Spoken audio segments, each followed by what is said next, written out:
Hello friends, welcome to my channel Shaukeen academy. आज फिर से हाजिर हैं आपके सामने NIOS कोर्स 506, जिसके अंदर हम पढ़ेंगे आज यूनिट नंबर 9 और 10 विशेष आवश्यकता वाले बच्चों की शिक्षा CWSN को, ठीक है, चाइल्ड विद स्पेशल नीड्स को। इसके अंदर आज हम पढ़ेंगे विकलांगता कानून एवं नीतियाँ। ठीक है, कि कौन कौन से कानून आए हैं। अशक्त व्यक्तियों का कानून 1995, पर्सन विद डिसेबिलिटी एक्ट 1995। कानून के अंदर प्रयुक्त शब्दों की वैधानिक परिभाषा की गई है। उसके अंदर अशक्तता का क्या अर्थ दिया गया है, तो चलिए पढ़ते हैं। अंधता को क्या कहा गया है? दृष्टि का बिल्कुल ना होना। कम दृष्टि के बारे में जो सहायक यंत्रों से कार्य करने में सक्षम हो। और श्रवण बाधित के बारे में क्या कहा गया है? बातचीत की आवृत्तियों में 60 से अधिक डेसिबल की क्षति हो, जिसे उसी को श्रवण बाधिता की श्रेणी में डाला जाएगा। नेक्स्ट क्या कहा गया है? अशक्त व्यक्ति एक चिकित्सीय सत्ता द्वारा प्रमाणित होता है कि वह 40% से कम अशक्तता से ग्रस्त नहीं है, अर्थात वह 40% से ज्यादा अशक्त है। केंद्र एवं राज्य सरकार तथा स्थानीय सत्ताएं सुनिश्चित करेंगी कि प्रत्येक अशक्त बच्चा 18 साल की उम्र तक मुफ्त एवं पर्याप्त शिक्षा तक पहुंच जाए वो 18 साल तक। ये सब चीज़ें कौन वो करेगा? केंद्र और राज्य सरकारें तथा स्थानीय सत्ताएं मिलकर ही ये चीज़ें जो हैं सुनिश्चित करेंगी।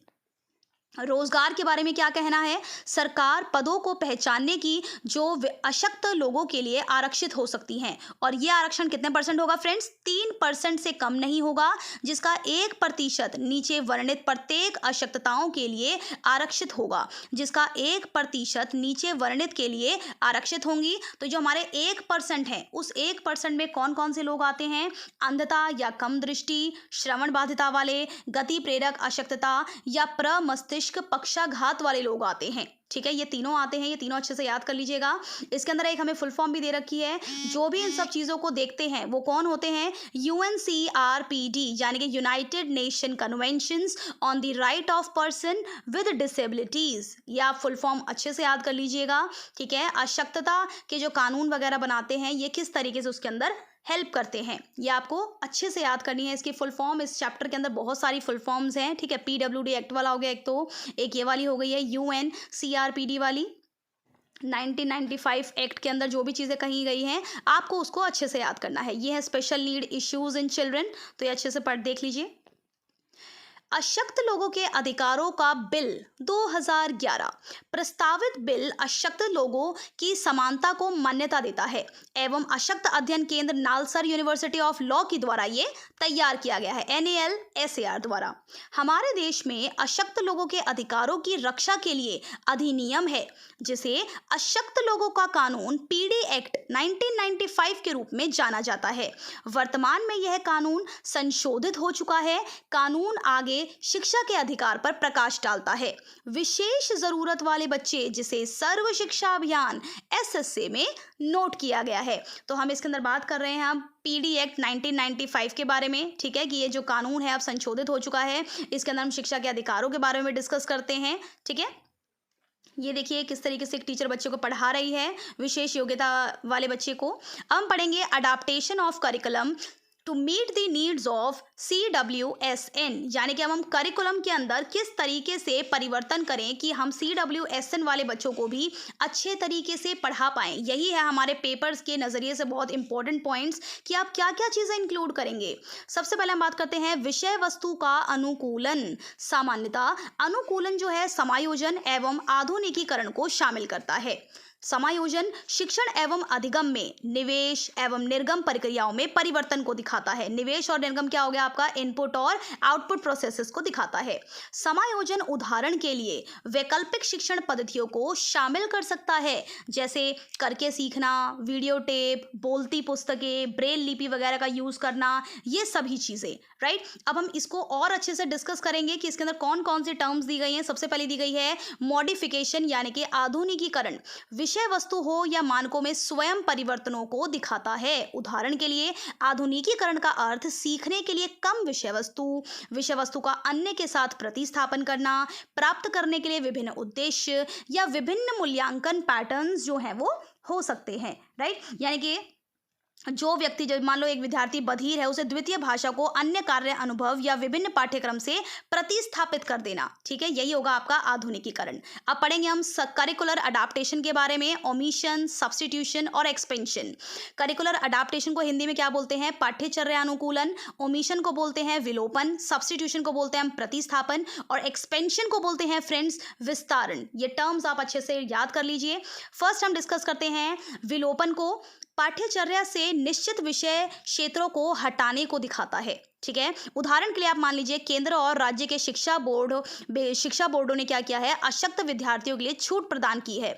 जैसे कि आप सबको पता है हमारे देश में त्रिभाषा नीति है, जिसमें पाठ्यचर्या में निर्देश का माध्यम द्वितीय भाषा एवं तृतीय भाषा शामिल है। श्रवण बाधित और विशिष्ट अधिगम वाले बच्चों के लिए जो है 3 भाषाओं को सीखने में बहुत ज़्यादा प्रॉब्लम होती है, इसलिए बोर्ड ने क्या कहा है? ऐसे बच्चों को तीसरी भाषा ज़रूरी नहीं है, आप एक भाषा को इसके अंदर छोड़ सकते हो। यही कहलाता है आपका विलोपन, कि उनको छूट दी जाए।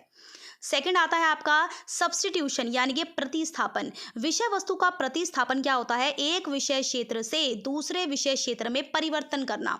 जैसे आपने विलोपन के उदाहरण में देखा था कि बहरे बच्चों के लिए द्वितीय भाषा हटा दी गई थी, लेकिन कुछ शिक्षा बोर्डों ने क्या किया है? इसकी जगह पर कंप्यूटर एप्लीकेशन, कार्य अनुभव, वर्क एक्सपीरियंस जो एक सब्जेक्ट है, एवं अन्य को एक विषय के रूप में शामिल करते हुए हटा दिया है। इसी को हम बोलते हैं विषय का प्रतिस्थापन करना। ठीक है, यानी कि आप दूसरी भाषा की जगह पर एक ऐसा जो है सब्जेक्ट ले आए। नेक्स्ट आता है आपके सामने विस्तारण यानी कि एक्सपेंशन। विस्तारण बच्चे को संकल्पना को समझने में सहायता करने के लिए पाठ्यचर्या विषय वस्तु को विस्तृत करना है।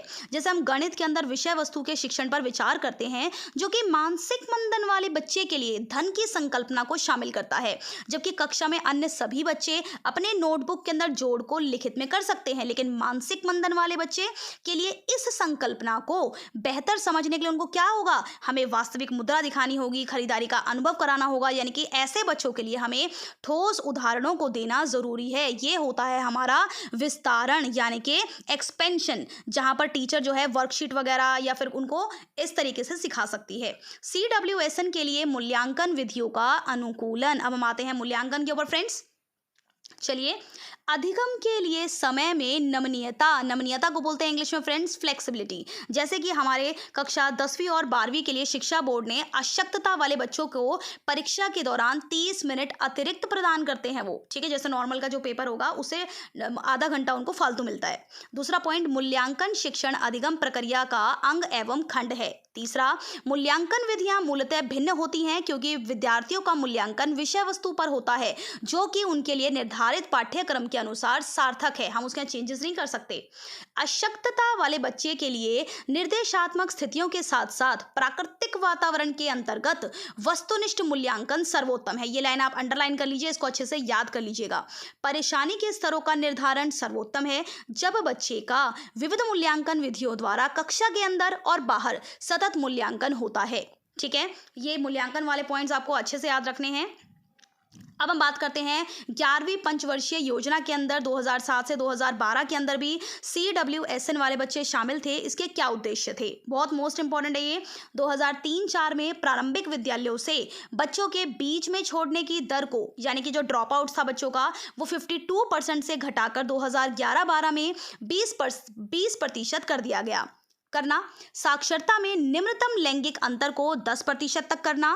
तीसरा पॉइंट हमारे सामने 7 वर्ष या ऊपर की आयु के लोगों की साक्षरता दर को 85% तक बढ़ाना।